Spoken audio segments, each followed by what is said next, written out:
Bem, pessoal, bom dia a todos. Então, vamos dar início, à continuidade de modo online às nossas aulas de análise sensorial de alimentos.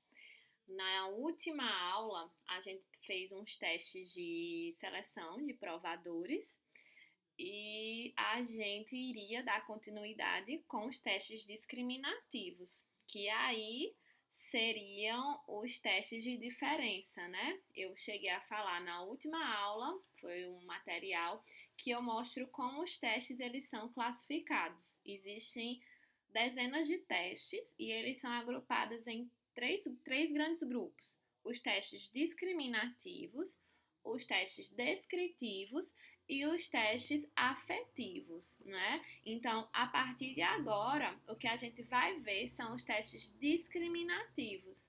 E aí, todos esses testes, eles estão relacionados a verificar diferenças, tá bom? Ele não quer saber se a gente gostou ou se a gente não gostou. Ele quer saber se o provador consegue detectar diferenças, ok? Então, vamos lá. O primeiro desse teste desses testes é o teste triangular. Então, o teste triangular, como vocês estão vendo, ele tem como objetivo ver se existe diferença significativa. Esse significativo quer dizer se a gente tem uma parcela representativa do grupo de provadores que conseguem diferenciar, né? Então, nesse caso, são duas amostras que sofreram tratamentos diferentes e a gente vai ver se o provador consegue identificar quem é a amostra diferente. Então, pode ser duas marcas, pode ser dois tratamentos que eu tratei diferente, quero ver se as pessoas perceberam, pode ser uma mudança de ingrediente, enfim, cada finalidade, desde que seja para ver diferenças gerais, elas podem estar incluídas para fazer nesse teste, ok? Esse teste, ele não avalia o grau, ele não vê quem difere mais, quem difere menos, se existe uma referência, se não existe. Ele apenas quer saber se o provador acerta qual é a amostra diferente. Então, por isso, ele é usado, como um teste preliminar. Se você está fazendo uma pesquisa de impacto, esse teste ele é muito usado para testar pessoas, né? Da mesma forma que vocês foram testados para saber se vocês identificavam sabores, gostos básicos, se vocês identificaram aromas, esse teste ele também pode ser usado com essa finalidade se você tem poder de diferenciar amostras, ok? O princípio desse teste vai ser como? Eu vou ter 3 amostras, na bandejinha. Essas 3 amostras estão codificadas. Eu fiz até um videozinho que eu vou juntar a essa apresentação.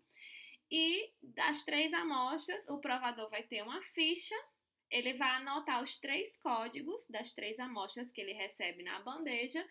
E na ficha tem dizendo que tem 2 iguais e uma diferente, dessas 3, né? Então, nas 3, 2 são iguais e uma diferente. E o julgador é solicitado a aprovar as amostras da esquerda para a direita e identificar qual é a amostra diferente. Então, a gente pede para ele circular, fazer um X na ficha, no código que ele acha que é a amostra diferente. Ok?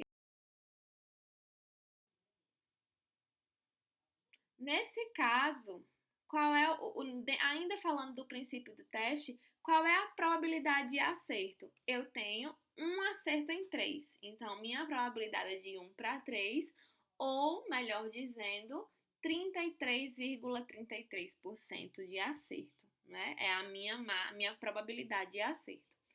Da mesma forma que eu expliquei nos testes anteriores, no teste triangular não é diferente. Eu tenho que servir em todas as combinações possíveis, com códigos trocados, né?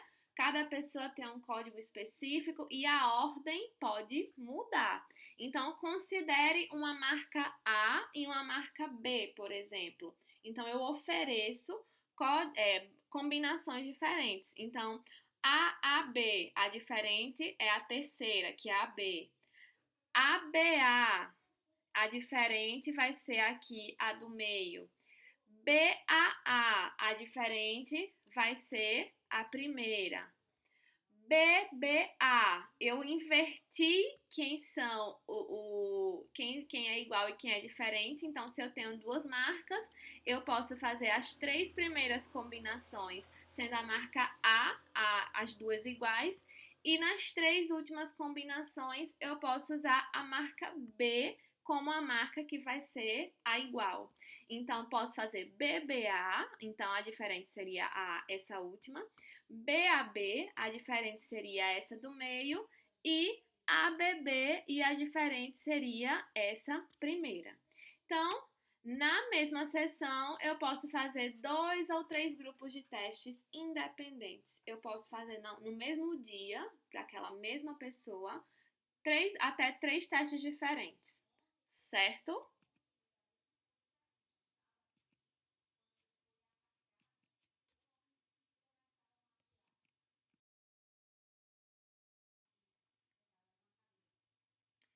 Qual o tamanho da minha equipe? Então, o tamanho da equipe primeiramente, essas pessoas devem estar familiarizadas. Eu não posso pegar qualquer pessoa que não tem conhecimento nenhum sobre o teste, assim como a gente faz naqueles testes que vai fazer aceitação, né? Que vocês já me falaram que já fizeram. Então, tem que pegar pessoas que já conheçam o princípio do teste. E para analisar a qualidade, quando você modifica algo muito sutil, eu mudei, professora, o fornecedor do meu adoçante. Eu quero agora uma marca mais barata. Então, a diferença é sutil. Nesse caso, eu preciso pessoas com sensibilidade, né? Então, para analisar qualidade, eu preciso de jogadores com sensibilidade desconhecida. Então, que tenha, assim, um crivo para poder participar. E aí, geralmente, a gente usa, né, para formar uma equipe de 20 a 40 jogadores, né? Então, numa aula prática que a gente tem 24 alunos, a gente já teria um número bom para ter uma representatividade, para dizer que aquele resultado tem significância. Embora, quando eu tenho uma diferença fácil de ser detectada, vamos supor, eu peguei duas marcas de goiabada, como vocês estavam para fazer a prática. Então, nesse caso, se a diferença for muito na cara, 12 pessoas já podem, né, ser utilizadas para fazer esse teste. E em testes de similaridades, pode ser usado de 40 a 100 jogadores, quando o objetivo não é quando se pergunta a diferença, é dizer quem são as duas similares. É só a interpretação do teste, tá bom? Como é que a gente vai analisar esses resultados? Professor, eu fiz o teste e aí tô aqui com um monte de ficha, não sei o que fazer. Primeiramente, você vai ter que ver quantas pessoas acertaram o teste, tá certo? Então a gente vai lá, pega a tabelinha, encontra, né, os numerozinhos, igual eu fiz na sala com vocês, quando a gente voltou da aula de gostos básicos. E a gente vai descobrir se a pessoa acertou, se marcou corretamente ou não. Eu vou relacionar o número de acertos da turma com o número total de pessoas que fizeram o teste, tá certo? E aí, se o número de respostas corretas, se o número de pessoas que acertaram é menor que o valor da tabela, então a gente diz que não teve diferença e que as amostras são similares. Se for o contrário, se o número de acertos for igual ou superior ao dado tabelado, aí a gente diz que houve diferença entre as amostras, tá bom? Professora, e essa tabela? Pessoal, essas tabelas, elas geralmente estão nos finais de todos os livros de análise sensorial. Na apostila que vocês estavam para receber e não chegaram a receber, tem as tabelinhas, mas toda atividade que eu fizer por aqui, eu disponibilizo as tabelinhas que ficam no final dos livros, ok? Eu dei um print de uma para vocês verem.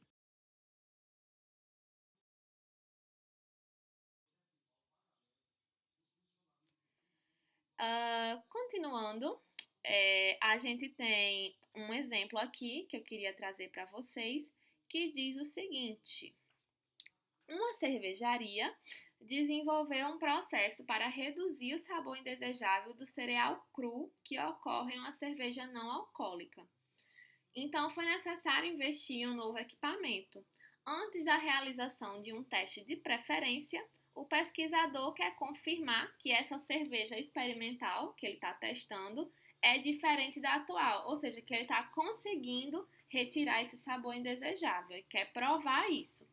Para fazer o teste, o analista utilizou 18 julgadores e foram obtidas 10 respostas corretas. Então, das 18, 10 pessoas acertaram. E aí, a pergunta: o tratamento provocou efeito na cerveja? Bem, o que é que a gente precisa extrair dessa questão? O número de julgadores, que foi aqui, né, 18. Eu tenho também que saber o número de acertos, que foram 10. E aí eu pego essas duas informações e levo para a tabela. O M vai ser 18 e eu vou comparar com o valor da tabela. Então, continuando, aqui está a tabela que eu deixei riscado, mas esse tracinho no 18, né, para marcar o M 18, 18 jogadores. E eu olho aqui, ó, o meu alfa 005 e percebo que há 5% de significância para 18 jogadores. O número mínimo de respostas corretas é 10. Então, se o número mínimo é 10 e se 10 pessoas acertaram, a gente conclui o quê? Como o número de acertos é igual ou superior ao número tabelado, logo, ao nível de 5% de significância, podemos dizer que o tratamento provocou efeito na cerveja, ou seja, houve diferença perceptível, reduzindo o sabor indesejável. Ok, pessoal? Espero que tenha sanado essa dúvida, né, por agora. E aí a gente vai passar adiante com o teste duotrio, tá bom? Já é assim como o teste triangular, o teste duotrio, esse códigozinho que tem em cada teste que eu estou citando é o códigozinho de criação, a metodologia do teste, tá bom? Então, pelo teste duotrio, o teste duotrio é um método de diferença também, é um teste de diferença, só que a forma como eu coloco para o provador analisar vai ser diferente do triangular. Então, aqui, qual é o objetivo do teste? Muito semelhante ao teste triangular.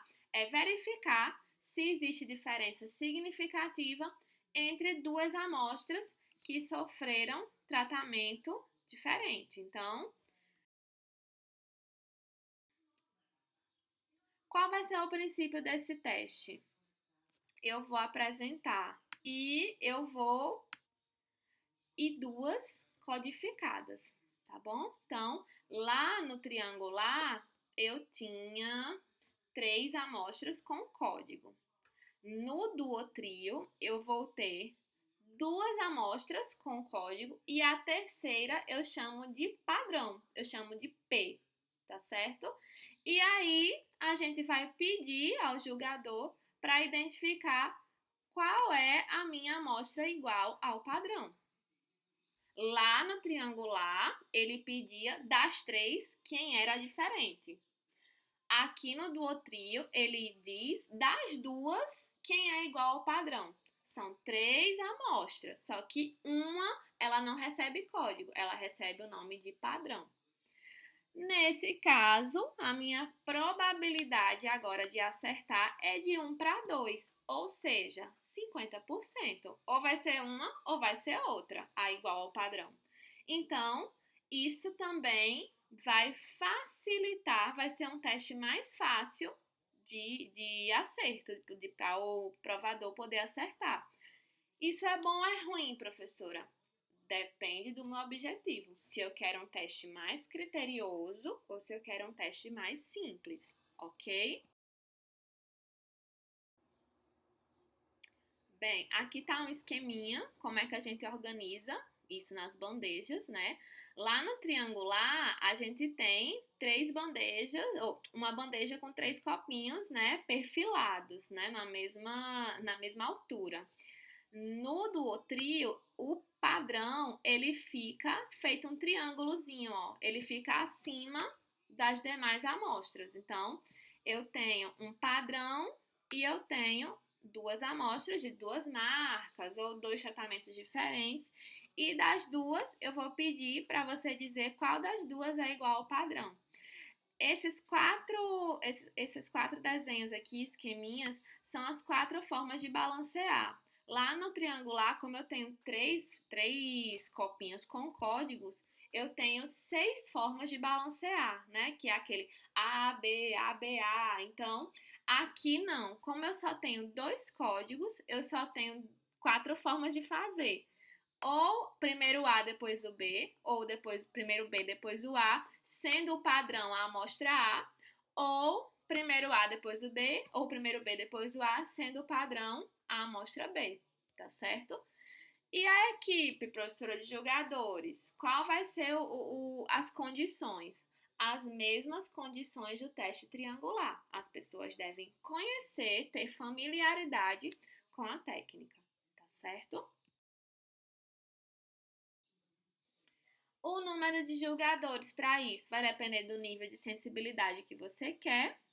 O número de jogadores vai ser maior quando eu quero ver similaridade, mas em geral utiliza-se pelo menos 16 jogadores pré-selecionados e treinados para o teste do trio, ok? Então seria isso aqui. Como nossa turma, ela já tá, como eu sempre falo ali, igual no triangular, tem 24 pessoas, então fazendo o teste com os 24, eu teria sim uma representatividade do meu resultado, ok? E falando em resultado,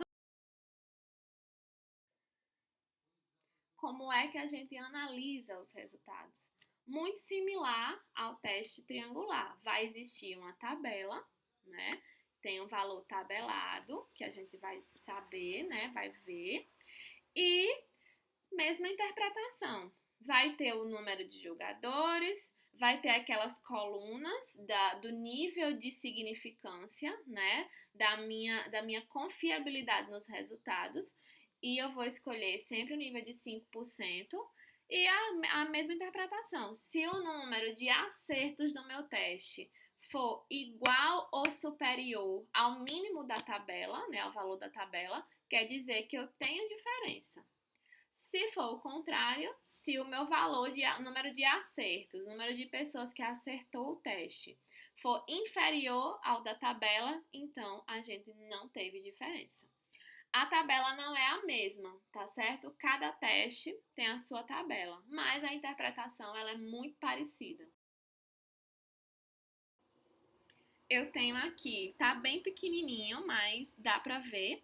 Eu tenho aqui um M, que é essa primeira coluna. Aqui do outro lado é a continuação. Ó, veja que aqui embaixo termina em 30 e eu continuo aqui no 31, ok? E as coluninhas, que aqui começa do 40, ó, 40, 30, 20, 10, 5, 1 e 001. E a gente sempre vai usar a coluna do alfa igual a 0,05, que é esta aqui e continuando esta aqui, tá bom? Então, nem olhe para as demais. Uma observação, antes da gente partir para o exemplo, é que esse teste ele é mais simples para o jogador, mas estatisticamente falando, como agora eu tenho mais chance de acertar, eu tenho uma eficiência menor do ponto de vista estatístico, tá certo? Espero não ter ficado nenhuma dúvida. A gente vai partir agora para o exemplo. Então, o exemplo é o seguinte: um fornecedor de equipamentos argumenta que o seu novo equipamento, que vai aromatizar caixinhas de lenço, é superior à tecnologia atual. Então, ele quer ver se os lencinhos, quando são feitos nesse outro equipamento, se vai dar diferença ao lencinho anterior, né? Então, 60 amostras de lenço A e 60 amostras de lenço B foram preparadas para o teste. Então, ele aqui está dando só uma informação do que ele usou para preparar. 10 repetições das 4 possibilidades de ordem de apresentação foram utilizadas. Ele está dizendo que fez todas as combinações possíveis. O teste foi conduzido com 40 julgadores. É essa informação que eu quero. O número de pessoas que fizeram o teste. A informação que ele deu anteriormente foi como ele montou. Padrão A, padrão B, né? Lenço A, lenço B. E a forma de apresentação, AB, BA. Então, para fazer isso, ele precisou de 60 amostras, tá bom? Então, mas o número de julgadores foram 40. Dos 40, somente 21 conseguiram acertar as respostas. Então, só 21 pessoas disseram que estavam, né, que tinham uma amostra diferente ali, que acertaram. O que é que a gente pode concluir com esse teste? Então, a interpretação é muito parecida com o triangular. Eu tenho um número de julgadores 40 pessoas fizeram o teste. Número de respostas corretas foi 21. E aí, eu pego essa informação e vou para a tabela. Então, a tabela eu peguei lá, ó. O meu 40 aqui, passei uma linhazinha no 40 e vou pegar no 40 a coluna dos 5%, que é esta aqui, ó, 005. Deixa eu colocar aqui que para 40, o número mínimo para ter diferença seria 25.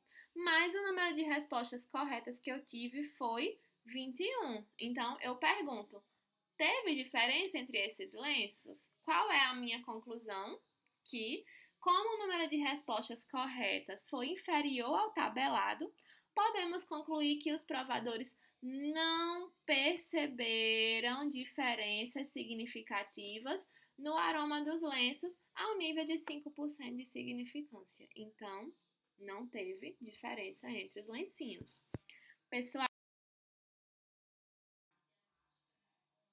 se alguém tiver alguma dúvida a respeito desses testes, é só entrar em contato, WhatsApp, e-mail, siga e a gente está disponível para tirar as dúvidas de vocês, tá bom? A gente vai fazer ainda mais uma outra aula, continuando esses testes, e depois eu libero para vocês uma listinha de exercício para vocês treinarem essas situações que eu falei aqui, né? Cada teste eu coloquei uma situação, um exemplo para vocês trabalharem. Eu vou juntar a este vídeo um videozinho de como a gente prepararia o teste e qualquer dúvida, mais uma vez, estamos às ordens, ok? Muito obrigada! Então, pessoal, esse aqui seria um exemplo para mostrar a vocês de um teste triangular aplicado com 2 marcas de néctar de manga, né? Então, a fichinha, ela ia pedir a vocês para provar as 3 amostras da esquerda para a direita e pedir para vocês marcarem, assinalarem, anotar os 3 códigos, né? E dizer desses 3 códigos qual é a amostra diferente. A gente vai colocar, são 2 marcas, a gente vai colocar 2 copinhos com o mesmo néctar e um copinho com néctar diferente. E a gente vai pedir para o provador contabilizar o acerto, saber se ele está acertando qual é a amostra diferente, tá certo? Veja que eu não pergunto nenhum atributo, eu não pergunto quem é a mais doce, círculo é mais salgada, marca é mais amarga, não. Eu tô perguntando para o provador dizer qual é a diferente. Então, esse é um teste de livre escolha, tá certo? A pessoa pode ver até, professora, eu marquei a amostra tal sem nem provar, porque eu já achei a aparência dela uma mais clara, uma mais escura. Pode ser, né? Porque ele pede qual é a diferença. A diferença pode aparecer em vários aspectos, em cor, em aroma, antes mesmo de ser o sabor, tá certo? Então, a probabilidade de acerto aqui é de 1 para 3, né? Uma amostra em 3. Então, só para relembrar, 1 para 3, eu tenho 33,3% de acerto, ok? Esse aqui, pessoal, seria a representação de um teste duotrio com néctar de manga. Mesma situação lá do teste anterior, né? O mesmo produto. Mas o teste que eu tô aplicando é o duotrio, é um teste diferente. A forma de apresentação já muda, né? Eu agora tenho 2 amostras codificadas e uma amostra que eu chamo de padrão. E qual vai ser o intuito do teste? O provador ele vai anotar na fichinha os códigos, os 2 códigos, né? Agora só tem 2 codificados. Ele vai provar a padrão e vai provar as 2 amostras e vai dizer das 2 quem é igual ao padrão, tá certo?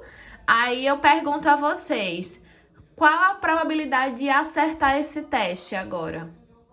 A probabilidade é de 50%. Eu tenho 2 chances, né? 2 amostras codificadas. Eu tenho 2 chances, uma chance em 2, de dizer quem é igual ao padrão. Então, agora, a minha probabilidade de acerto é de 1 para 2.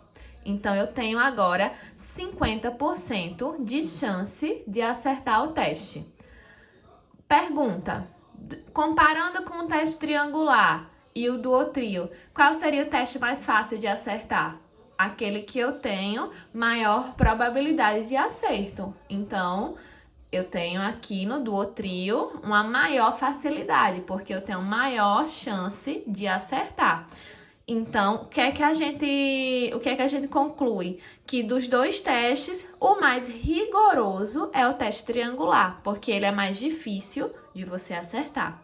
Eu espero, assim, queria muito que vocês fizessem a prática, tava tudo pronto, né, como a gente já tinha marcado, mas espero que vocês consigam entender dessa forma, ok? Obrigada!